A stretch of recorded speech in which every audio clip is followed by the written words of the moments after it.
ዛሬ የምንገኘው አላባ ከተማ ነው። እንግዲህ ሰሞኑን የተለያዩ ከተሞች እየሄድን የከተሞችን እድገት እያሳየናችሁ ነው። ዛሬ ደግሞ ከአላባ ምን ይዘንላችሁ መተናል የሚለውን ለማወቅ ከኛ ጋር እንድትቆዩ እንጋብዛለን። መልካም ጊዜ።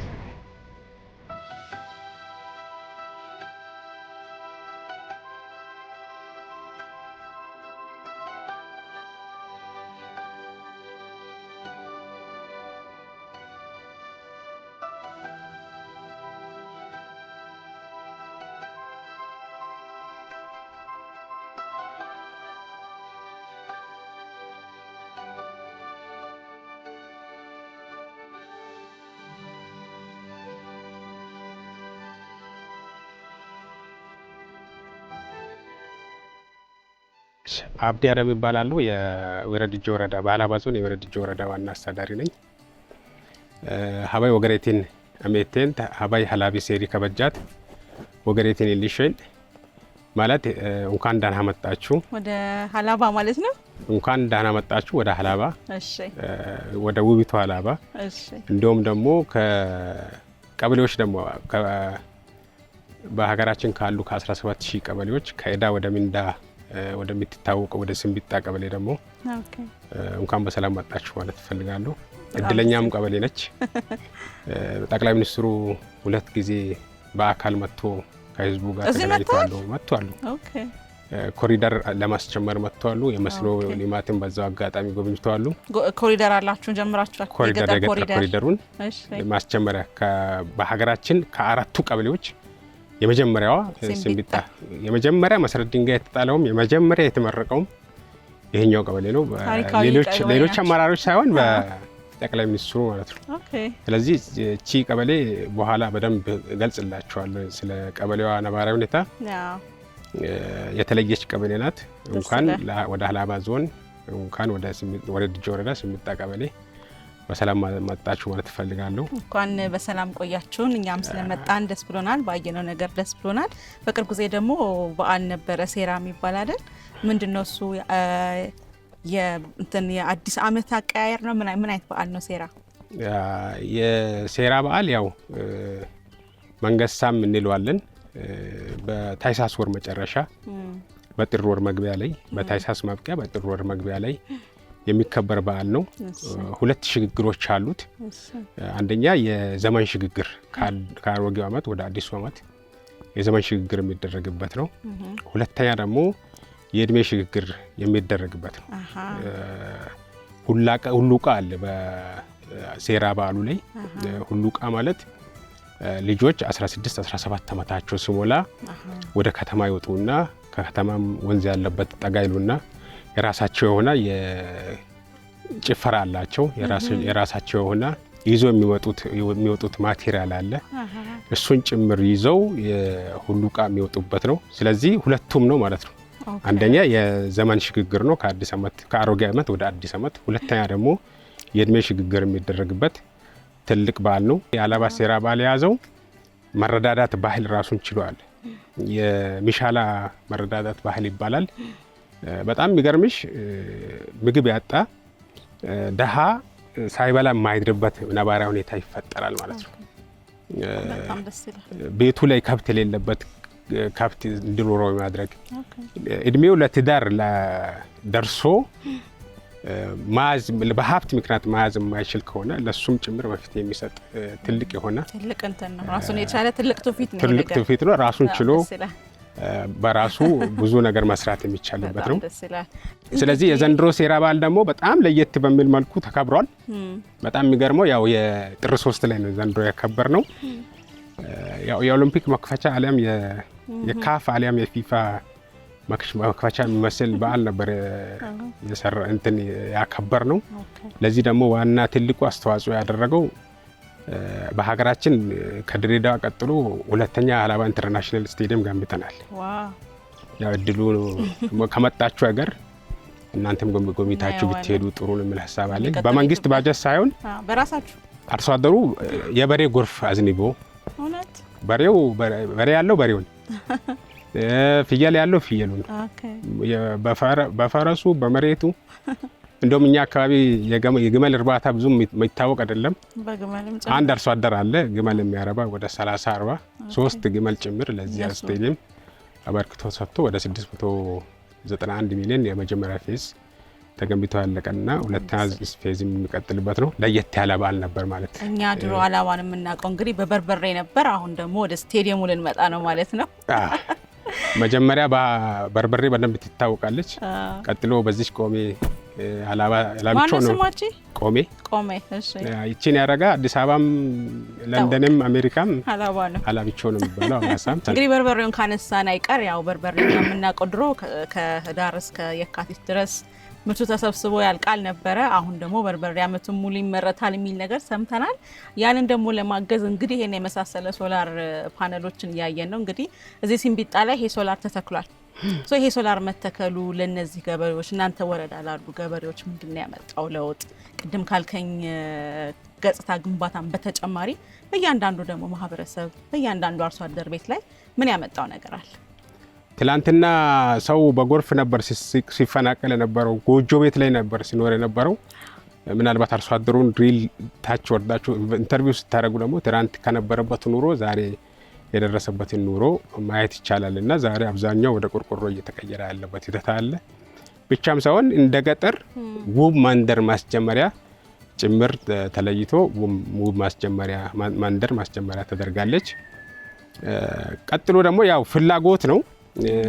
ትላንት በስቃው ነበር። ከስቃው ወደ በጄኔሬተር ወደ ማምረቱ ገብተናል። ከጄኔሬተር ማምረት ደግሞ አሁን ለምን ወጪውን ለምን አንቀንስም በሚል የክልሉ መንግስት በጣም ትልቅ ኮሚትመንት ወስዶ 80 ሄክታር ሊያለማ የሚችል በፊትም ያው ጉድጓዱ የተቆፈረ ነበር በቀድሞ ክልል። በፊትም የውሃ ማጠራቀሚያ የተሰራ ነበር። ተጨማሪ ያው ኮማንድ ኤሪያውን ሊያለማ የሚችል ፕራይመሪ ሰከንደሪ እና ተርሸሪ ካናሎች ተሰሩ። ከዚህ በኋላ አርሶ አደሩ በፊውል ከሚሰቃይ ለምን በሶላር አንቀይርም በሚል ሀሳቦች መጡ። አጋጣሚ ሆኖ ቤስት ፕራክቲስ እዛው የመጠጥ ውሃ ይሄ ካናል እየተሰራ የመጠጥ ውሃ በሶላር ተደርጎ ነበር። ለ11 ቀበሌ የሚሰጥ መጠጥ ውሃ ነው። ስለዚህ የመስኖንም በሶላር መቀየር እንችላለን የሚል ሀሳብ መጣ። ከመጣ በኋላ እኛ ኮምፕሌን እያቀረብን ነበር። ባይዘ ግልጹን ለመናገር ማለት ነው የ11ዱን ቀበሌ የመጠጥ ውሃ የሰሩ ድርጅቶች የመስኖንም መስራት አለባቸው የሚል ኮምፕሌን እያቀረብን ነበር። በኋላ ጨረታውን ሐኪም ያሸንፋል ተባለ። እኛ ደስተኛ አልነበርንም ሐኪም ያሸንፋል ሲባል። ለምን ያየነው ድርጅት ፈጥሮ ይጨርሳል የሚል ሐሳብ ስለነበር ማለት ነው። ሐኪም ግን የተለየ ነው። አንደኛ ዝርጋታቸውም ራሱ የተለየ ነው። ሁለተኛ ሲስተሙም ራሱ ከማኑዋል አይደለም ዲጂታል ነው። ገብታችሁ ማየት ትችላላችሁ። እንደ ሞባይል ነው ኦፕሬት የሚደረገው። አስፈላጊ ሰውና አርሶ አደሩ ቤት ላይ ሆኖ ሶላሩን ኦን የሚያደርግበት ቴክኖሎጂ ነው የዘረጉት ማለት ነው። ስለዚህ ይሄ ሶላር በአርሶ አደር ህይወት ላይ ትልቅ ለውጥ ማምጣት ይችላል ወደፊት።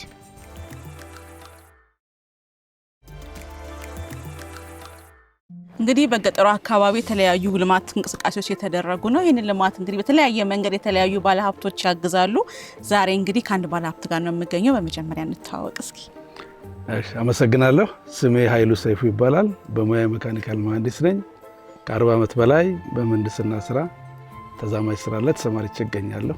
በጣም ነው ደስ የሚለው። እንግዲህ አሁን እዚህ ያለ ነው ሶላር ፓነሎች መካከል ነው። እንግዲህ እነዚህ ሶላር ፓነሎች የሚገኙት አሁን የት አካባቢ ነው?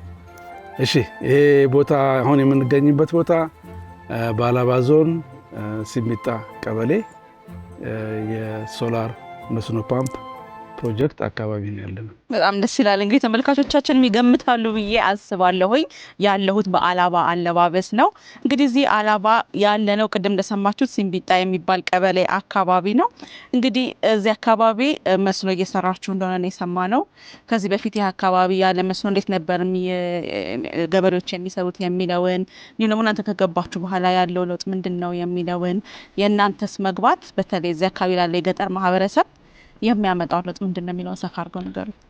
እንግዲህ በመጀመሪያ ይሄ አካባቢ የልማት የመስኖ ልማት ስራው እንዲሰራ የታሰበው በዲዝል ኢንጂን በሚሰራ ፓምፕ ሲስተም ለመጠቀም ነበር እና ትልቅ አቅም ያለው ዲዝል ኢንጂን ያለው እዚህ 160 ኪሎዋት የሚያመነጭ ዲዝል ኢንጂን ተተክሎ ነበረ። ነገር ግን ያ ጄኔሬተር ከፍተኛ የሆነ ናፍጣ ስለሚፈልግ እና ናፍጣ ዋጋ ደግሞ በየጊዜው እየጨመረ ስለመጣ እንደገና ደግሞ ናፍጣ ማግኘት ደግሞ በጣም አስቸጋሪ ቦታው ርቀት ስላለው ከከተሞች በጣም አስቸጋሪ ሆኖ ስለተገኘ የፀሐይ ኃይልን በመጠቀም በጣም ግሪን የሆነ አካባቢን የማይበክል እና ከኦፕሬሽን እና ሜንቴናንስ ኮስት በጣም ዜሮ በሚባል ደረጃ ያለ ሲስተም በመሆኑ ምክንያት የተመረጠ ፕሮጀክት ነው። ኤሲምብጣ የመስኖ ሶላር ፓምፕ ፕሮጀክት የተገነባው ከክልሉ የመስኖ ልማትና አስተዳደር ኤጀንሲ ጋር በተገኘ ውለታ ከክልሉ የውሃ ስራዎች ድርጅት ጋር በመተባበር የተገበረው ፕሮጀክት ነው። እንግዲህ ፕሮጀክቱን ከዲዛይን ጀምሮ እቃውን ከማቅረብ ከመትከል እና ኮሚሽን አድርጎ ደግሞ ትሬኒንግ በመስጠት የጨረስነው ስራ ነው። ከስተመሩም በጣም ደስተኛ ነው። የአካባቢውም ገበሬዎች በጣም ተደስተዋል። ምክንያቱም ዲዝል ፍለጋ ወይም ናፍጣ ፍለጋ መንከራተት ቀረ። እንደገና ደግሞ ወጪም የለባቸውም ለጊዜው እና በዚህ የተነሳ ገበሬውን ደስተኛ ሆኖ የሚፈልጉትን ያህል ውሃ እያገኙ እርሻቸውን እየተንከባከቡ ይገኛሉ። በጣም ደስ የሚለው እንግዲህ ያው ሁላችንም እንደምናውቀው አብዛኛው ኢትዮጵያ ክፍል ገጠር ነው። አብዛኛው ደግሞ በግብርና ላይ የሚሰማራ ነው። አብዛኛው ደግሞ ዝናብ ጠብቆ ምርቱን የሚያቀርብ ነውና ከዛ አንፃር በመስኖ ልማት በማምረታቸው የገበሬዎቹ ላይ ያለው የህይወት ለውጥ ምንድነው? ይሄ ቦታስ ምን ያህል አባወራዎችን ተጠቃሚ አድርጓል? መስኖን ደግሞ ገበሬዎቹ በዕለት ተዕለት ኑሯቸው ስራቸው ላይ የዛን አካል ማድረጋቸው እንደምን የሚያመጣው ለውጥ? እንግዲህ የመጀመሪያው ጥቅም ከመስኖ ውጪ ሲደረግ የነበረው ያው ዝናብ ጠብቀው ነበር አካባቢውን የሚያለሙት እርሻቸውን የሚያከናውኑት። አሁን ግን በዚህ ፕሮጀክት የተነሳ በአመት 3 ጊዜ ለማምረት አስችሏቸዋል። በዛ የተነሳ ገበሬዎቹ ገቢያቸው እንዲያድግ ሆኗል። በዛ የተነሳ ልጆቻቸውን ማስተማር እንደገና ደግሞ የተሻለ ኑሮ መኖር የሚችሉበት ሁኔታ ተፈጥሯል ብለን እናምናለን።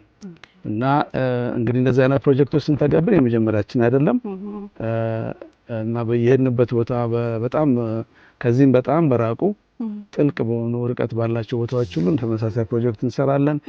ከፕሮጀክቱን ሰርተን ከምናገኘው ጥቅም ይልቅ የአካባቢው ህብረተሰብ በዛ ተጠቃሚ ሆኖ ማየት ጨለማ ውስጥ የነበረው ህብረተሰብ ውሃ ለማግኘት ይቸገር የነበረው ህብረተሰብ ብርሃን አግኝቶ የውሃ ተጠቃሚ የመጠጥ ውሃ ተጠቃሚም እንደገና እንደዚህ አይነት ደግሞ የመስኖ ውሃ ተጠቃሚ መሆኑ ትልቅ እርካታ ይሰጠናል።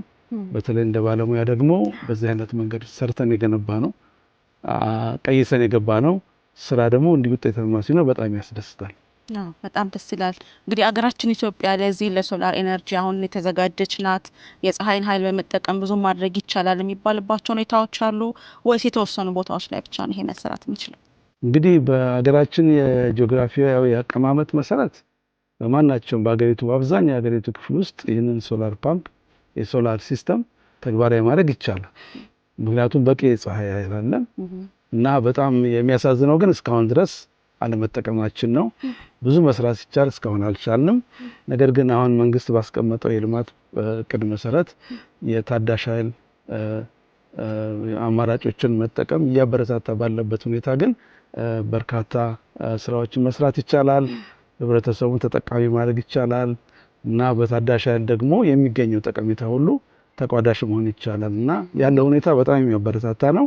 ቢዘገይም ዘግይቶ ቢጀመርም ነገር ግን አትሊስት የሚያበረታታ ስራ እየተሰራ ነው እና እኛም ደግሞ በዚህ ስራ ውስጥ የበለጠ አቅማችንን እያጎለበትን ዘመኑን የተከተሉ ቴክኖሎጂዎችን እያጠናን እየቀዳን ለህብረተሰባችን ተጠቃሚ የሚሆንበትን ሁኔታ እንፈጥራለን የሚል ግምት አለን እና ካምፓኒያችን እቃ ማቅረብ እቃ መትከል ብቻ ሳይሆን ቴክኖሎጂውን ማሸጋገር ዓላማ ያደረገ ድርጅት ስለሆነ ዘወትር ቴክኖሎጂውን በቅርብ እየተከታተል ተመጣጣኝ የሆነውን እንደገና ደግሞ ህብረተሰቡ ለመክፈል የሚችልበት የሚያስችለውን አቅም የሚሰጣቸውን ፕሮጀክቶች ለመተግበር ዝግጁ ነው።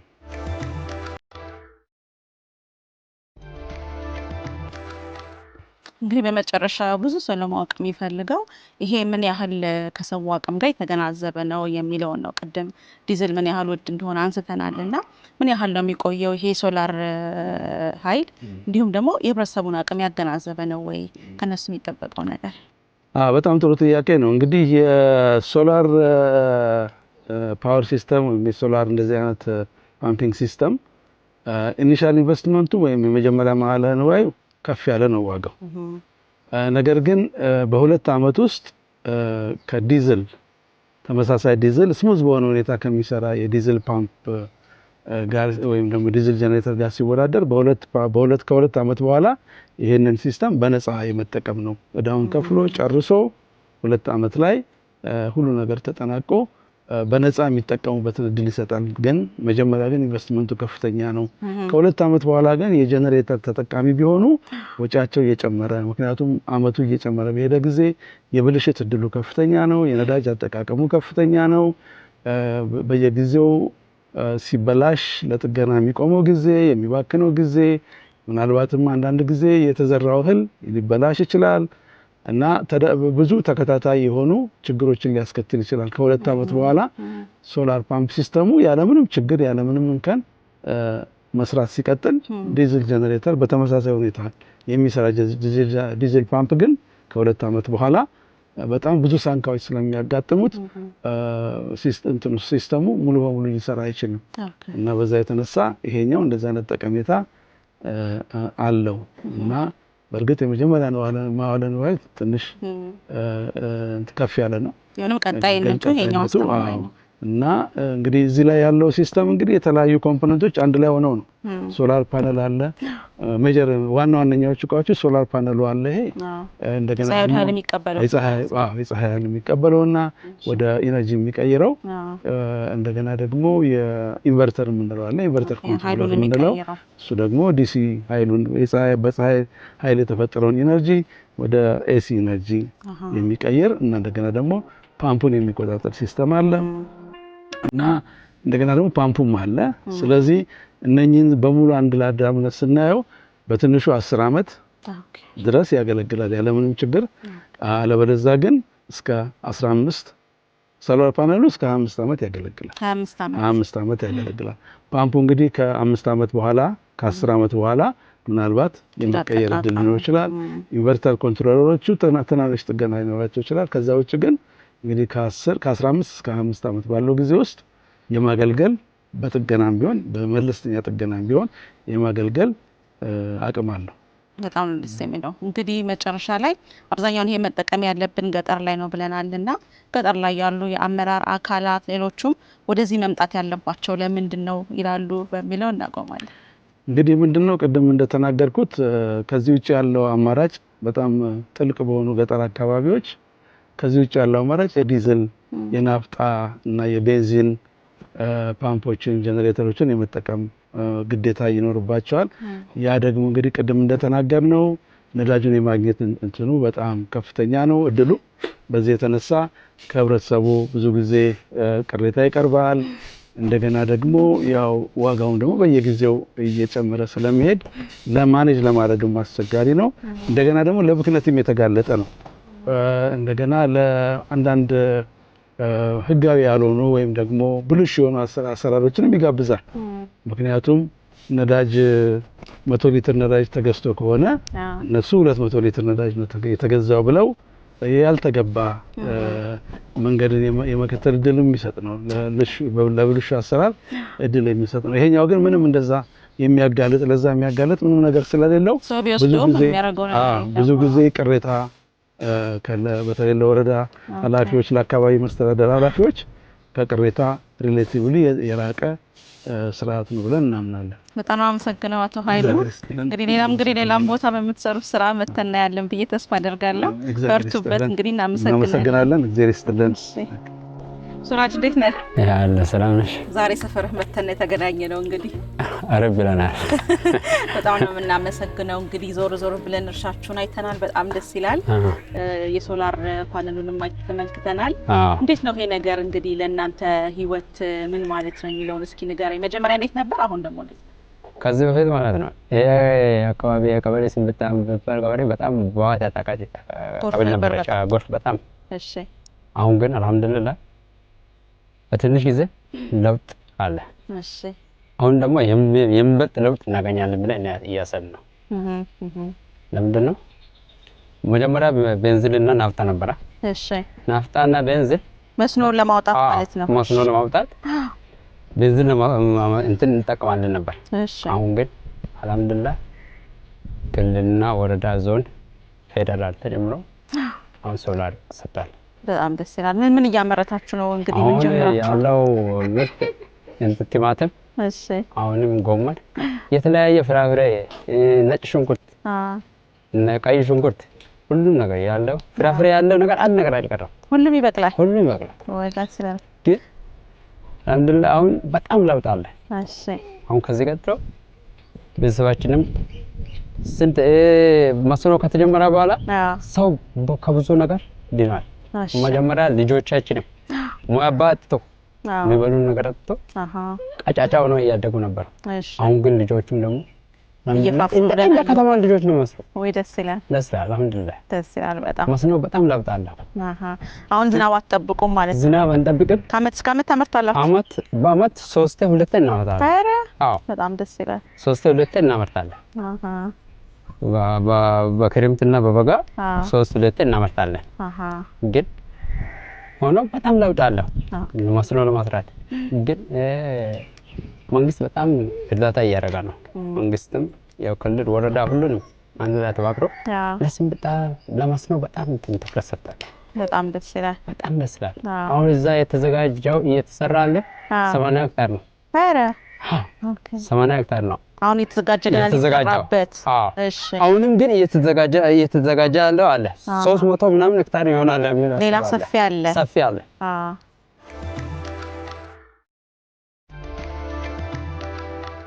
ስለዚህ ትምህርት ቤት ልጆቻችሁን ትምህርት ቤት ትልካላችሁ? ልጆችን ትምህርት ቤት እንልካለን። ምን ገዛችሁ? ሞተር ምናምን ገዛችሁ? ሞተር አሁን ከዚህ ቀጥሎ ሞተር ገዝተው የገዛ ማለት ሞተሩን እንገዛለን። መኪናም ሊገዛ ይችላል። በጣም ደስ ይላል። በእቅዳችን ማለት ነው። ለምን በዳይነት ወጥተናል። ድሮ ሴፍቲኔት እንጠቀማለን ነበር። በሴፍቲኔት ነበራችሁ? በመንግስት እርዳታ ማለት ነው። መንግስት እርዳታ። አሁን ግን ይሄ ቀበሌ ከዕዳ ወደ ምንዳ ተመልሳለች። ሂደች ከዕዳ ወደ እንትን ተመልሳለች ማለት ነው። እርዳታ ትሰራለች እንዴ? እርዳታ አስፈልግም ወጣለች። አሁን ስለዚህ ዛሬ ሲምቢጣ ለሌላው የምታቀርብ ናት። ከሌላ ለገበያው ለሳምራ ለበሸኖ አላባ ቁሊቶ ምናምን እስከ አዲስ አበባ ድረስ ይሄዳል። ሸብረታ ታረጋላችሁ? ታረጋላችሁ። አልሐምዱሊላህ ገበያም እንትን አድርገዋል። ገበያ ትስራለህ? አሁን ትስራለህ? እሺ። እንዴት ነው የምታደርጉት? እሱን ያው ነጋዴ ይመጣል። መጥቶ አንድ ቦታ በኮንትራት ገዝቶ በመኪና ቀጥታ ወደ በሸኖ ገበያ ገበያ ያለበት ዞሮ ገበያ። ከዛ ነጋዴ ህዝብ ዞሮ አይሸጥም። እዚህ ያለው ኮንትራት በጣም ሞቅ ያለ ገበያ ይሸጥ። በጣም ደስ የሚለው። በጣም ደስ ይላል። ኦኬ። እንግዲህ አላባ በበርበሬ ይታወቃል። እዚህ ደግሞ ብዙ ያየሁት የጓሮ አትክልት ነው፣ ፍራፍሬ አለ። ስለዚህ በርበሬስ እንዴት እያደረጋችሁ ነው?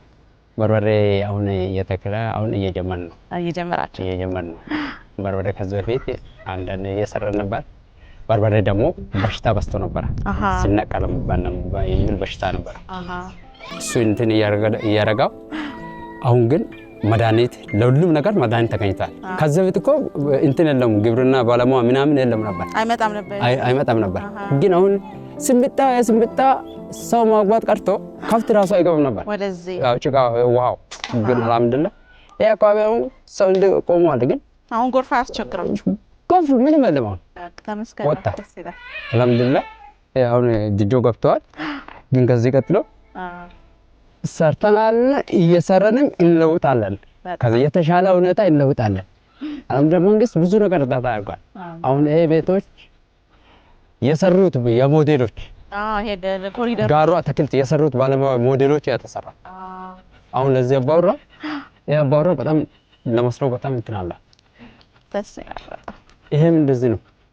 መስኖ እንትን ስላለበት ይሄን አይቶ ህዝቡ እንደሚለወጥ ነው እኔ ያሰራ እንዲነቃቃ እንደሚቻል ለማሳየት እኛም ከሰራን እንደዚህ አይደለም ለኛም ይሰራው እነሱ ስለሰራው አይደለም ወይ እንትና ይሄን የቀየሩት ግን ህዝብ እንዳለ ያለው 5 ሰው የተቀየረው ስለሰራ ነው ግን አሁን ግን ሁሉም ተስፋፍቶ ይዛ በጣም ደስ ይላል አሁን አካባቢ ያልሰራ ሰው የለም ይሄን ሰርቷል ግን ይሄ ማሳ ደግሞ እዛ ሶላር ምሰራው ይሄ በናፍጣ ነው እየተሰራ ያለው አካባቢ ማለት ነው ያ ግን በሶላር አሁን በሶላር እየተጠቀምናል ከዚህ በፊት ናፍጣ ነበር ናፍጣ አልተቻለም ዋጋው አልተቻለም ጀነሬተሩን በጣም ትልቅ ነው ዋው ደግሞ 406 ሜትር ነው የሚወጣው ጥልቀቱ 406 ሜትር ነው የሚወጣው ስለዚህ ከፍታ ስላለበት ህዝቡ አይችልም ነበር ግን አሁን ተለውጦ ሶላር ከሶላር ሆኖ አሁን ማብራትም እየገባ ነው ወይ ደስ ይላል ማብራትም 24 ስለምሰራ ማብራት እየገባ ነው ስለገጠሪቷ የተለወጠች ከተማ ልትሆን ነው እንደ አዲስ አበባ ሆነ ለምሳሌ በጣም ደስ ይላል በጣም አመሰግናለሁ በርቱ እንግዲህ በሚቀጥለው ደግሞ አንተ ቤት ጋር እንመጣለን እሺ እንግዲህ ዛሬ ከአላባ ቁሊቶ በአላባ ሴቶች አለባበስ ወደ እናንተ የቀረበው ፕሮግራም ይሄን ይመስል ነበር በገጠር በተለይ ታዳሽ ኃይል ለገጠሩ ማህበረሰብ ምን ያህል ጠቀሜታ እንዳለው ከዛሬው ፕሮግራም አይታችኋል ብለን ተስፋ እናደርጋለን ሳምንት በሌላ ፕሮግራም እንገናኛለን መልካም ጊዜ